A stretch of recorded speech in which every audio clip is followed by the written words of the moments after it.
Saya tuh aneh ya, heran ya. Saya memang masih 34 tahun, tapi saya masih merasakan bagaimana hidup di tahun 90-an.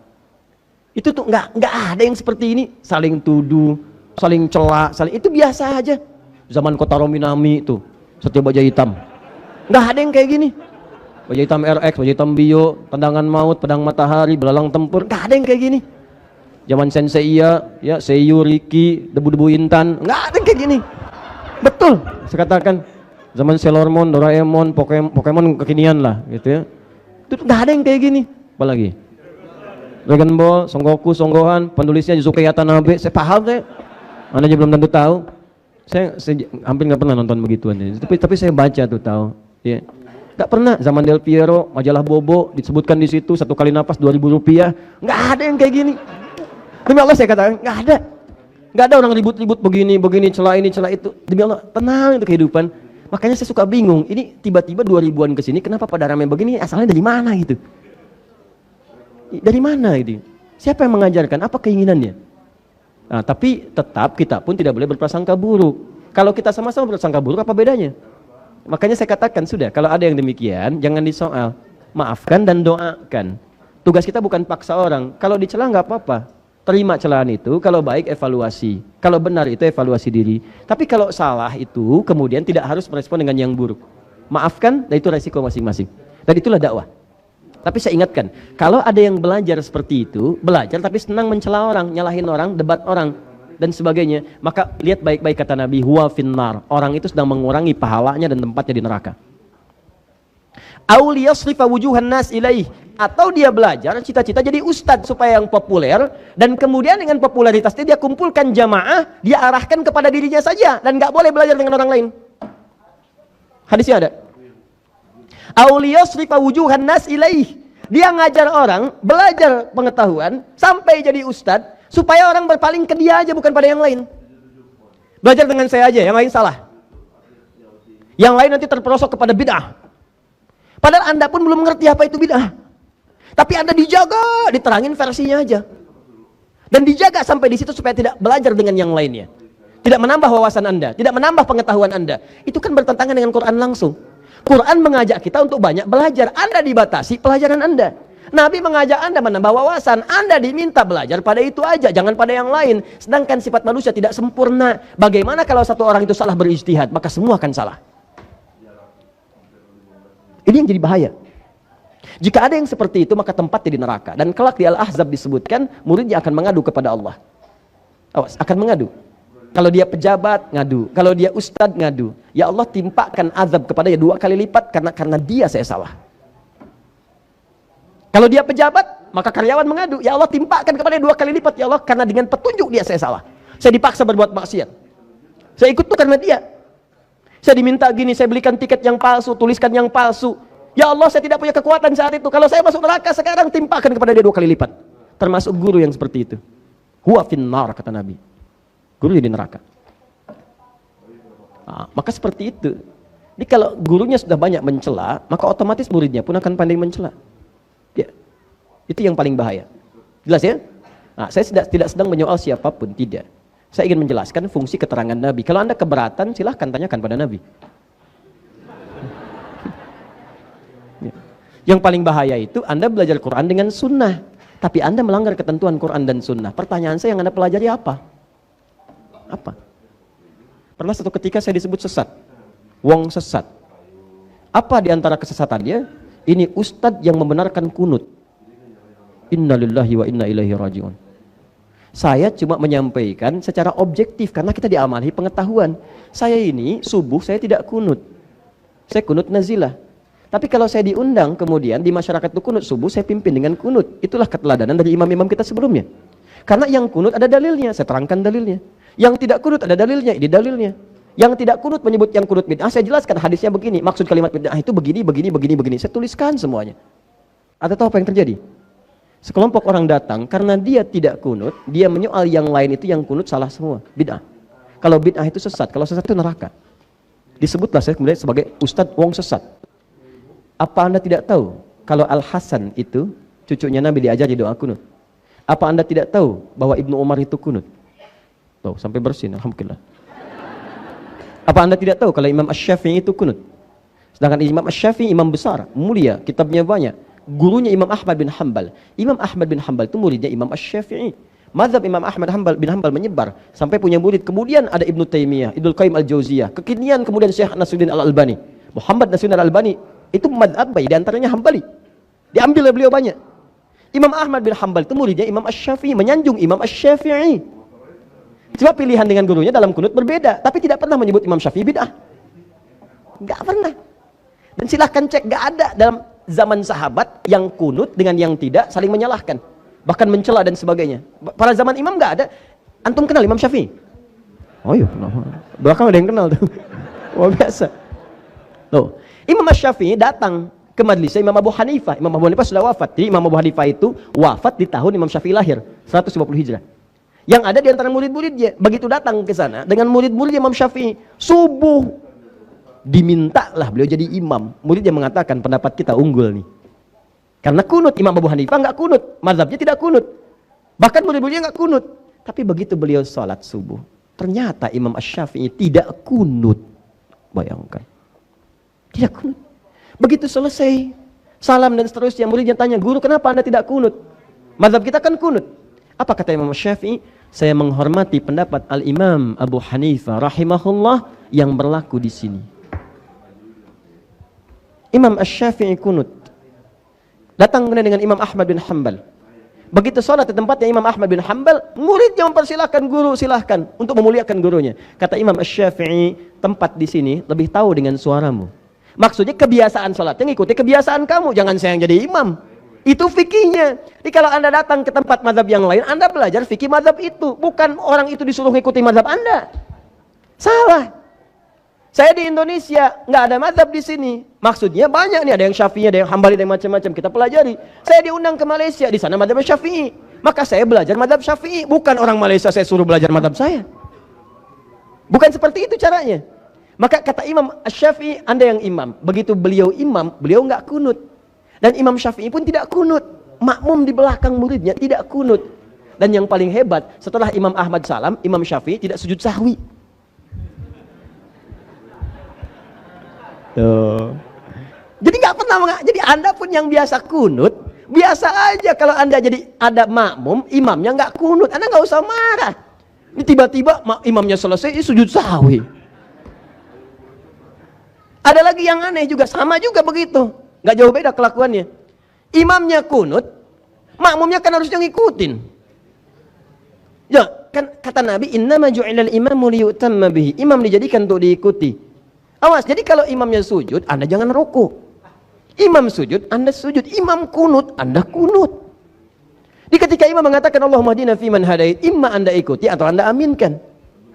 Ya, ini kan aneh. Imamnya kunut, jadinya diem. Allahumma hdina fiman hadait, bid'ah. Wah, gimana sih? Bingung saya. Coba lihat, belajar lagi deh, coba lihat, belajar lagi. Syekh Utsaimin rahimahullah, masya Allah, itu orang baik, soleh. Syekh Utsaimin itu orang soleh, orang baik, orang tawadhu, nggak gemar dipuji orang. Apa fatwanya pada hal ini?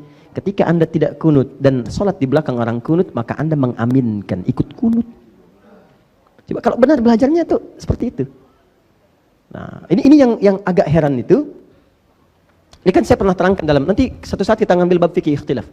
Nabi itu kan memberi tuntunan, ini terakhir ya. Nabi memberi tuntunan itu gini, ada dua. Satu dalil, satu contoh. Satu dalil, satu contoh. Kalau ini ada, maka ini menunjukkan tidak ada alternatif dalam ibadah karena semua umat bisa mengerjakannya. Jadi nggak boleh kreatif. Ya, jangan terlampau kreatif.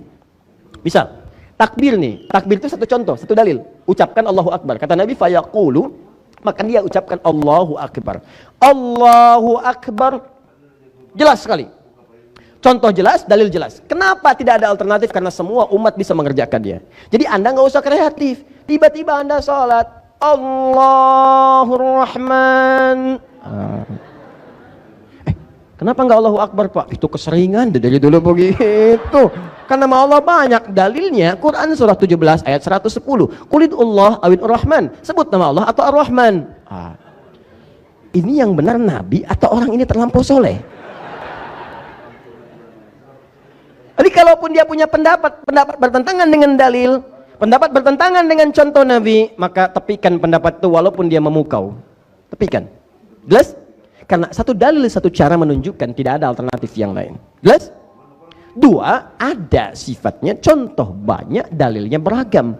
Ini menunjukkan bahwa ibadah itu dinilai oleh Allah langsung, tidak bisa ditunaikan oleh seluruh umat dengan cara yang sama.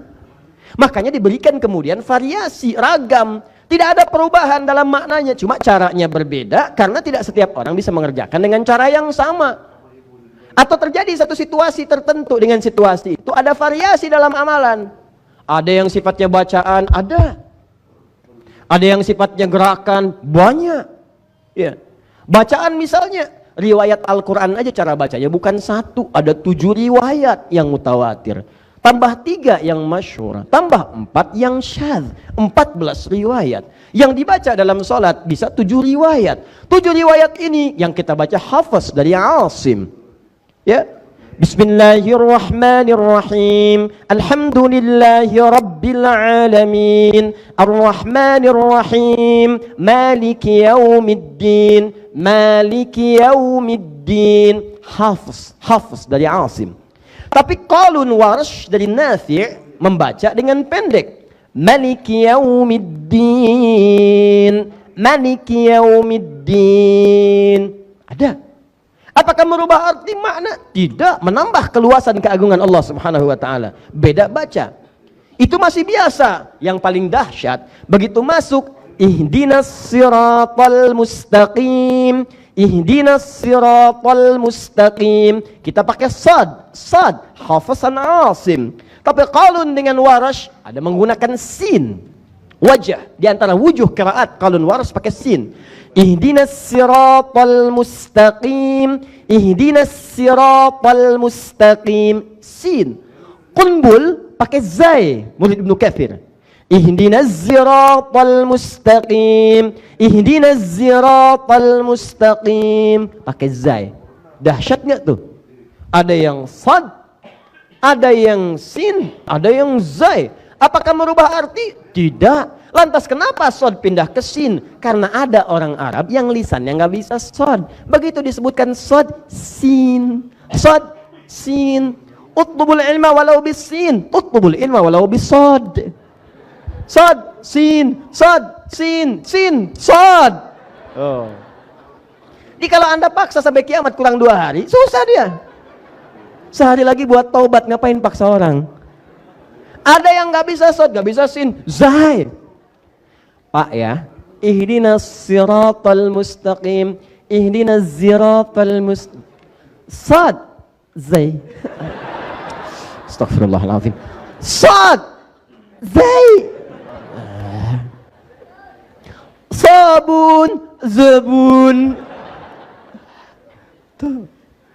Sin, sad. Salaman, salaman. Anda paksa-paksa nggak bisa. Kenapa? Karena suku-suku di Arab itu nggak sama, semua sama dengan lidah-lidah kita juga. Ada yang nggak bisa mengucapkan dengan kalimat yang sama. Jadi kalau Anda paksa nggak akan ketemu. Makanya turun riwayat ini. Tuh. Dulu kami saat talaqi qiraat Quran, itu ada kisah dari guru kami. 2 orang hafal Quran dua-duanya, 30 juz Anda bayangkan. Satu pakai sad, satu pakai sin. Begitu nyampe kepada ayat ihdinas siratal mustaqim, ribut nih 2 orang ini. Yang satu, ente mukhti, kamu salah. Al-asah bis-sad, ihdinas siratal mustaqim. Ente li yukhti, kamu yang salah. As-sahih ihdinas siratal mustaqim pakai sin. Gurunya sama. Kemudian mereka bertahkim pada gurunya, datang ngadu ke gurunya. Gurunya bijak sekali. Kata gurunya, "Ya bunayya anta iqra." Anakku sayang, baca kamu. Ihdinas siratal mustaqim pakai sad. Hasanan, bagus. Anta iqra.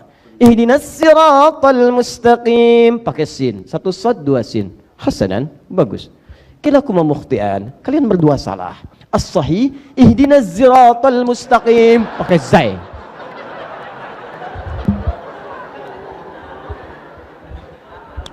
Gurunya ingin mengajarkan, kalaupun Anda sudah hafal Quran, ada pengetahuan, jangan menganggap orang lain salah dulu. Boleh jadi dia punya ilmu di atas Anda, atau ada pengetahuan yang belum Anda pelajari, diskusikan dulu.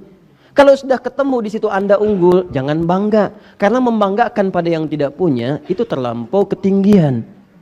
Awas, orang sombong itu nestapa. Dia memandang orang lain kecil, seperti orang naik ke Monas sendirian.